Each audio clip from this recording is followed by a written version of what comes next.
জামা প্যান্ট দেখেছো কি করেছি, ঘরটা সারা ঘর ছড়িয়ে নিয়েছি। শ্রাবণ মাসটা বৃষ্টিতে গেল কাটলো, ভাদ্র মাসটা আপনি বৃষ্টিতে কেটে গেল। বাইরে প্রচুর রোদ। বাইরে রোদটা দেখে না লোক সামলাতে পারলাম না। মনে হয় খাবার দেখে যখন নালা পড়ে সেরকম অবস্থা আমার হয়ে গেছে। তাই আমি সব কিছু রোদে দিয়ে ফেললাম, দিয়ে বাদবাকি কাজ সেরে এসে সব গুছিয়ে নিচ্ছি।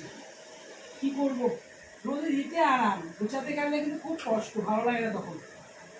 কে কে জামা কাপড় রোদে দিয়েছো, ভাদ্র মাসে রোদে দাও, আমাকে অবশ্যই কমেন্ট করে জানিও। রোদ দেখলে আর সামলাতে পারলাম না, তাই দিয়ে দিলাম। কি অবস্থা করেছে ঘরটা, এবারে গুছাবে বলে কি করবো, এই গুছাতে গিয়ে তোমার জান বেরিয়ে যাবে। এই গুছিয়ে উঠে আবার স্নান করতে হলাম আমাকে। গরম লাগছে, খুব গরম মাম লাগছে। গুছাচ্ছে, তুই ফোন দেখে যাচ্ছিস?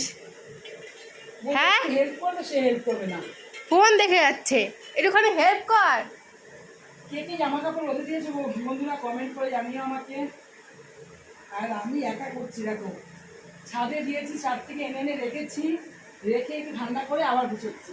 গুছিয়ে নিই, নিয়ে ফের ওই খাটে রয়েছে এক খাট, এই খাটে রয়েছে আবার এই যে নিচে। গুছিয়ে নে একটু। তুমি গুছিয়ে সময় কাটা, আমি পারবো না। দেখো কথা শোনো, কথা আমার শোনো। গরম লাগলে শরীর খারাপ লাগে। বাপরে বাপ, আমার গরমও নেই শীতও নেই, তাই গুছাও তুমি, কিচ্ছু নেই আমার।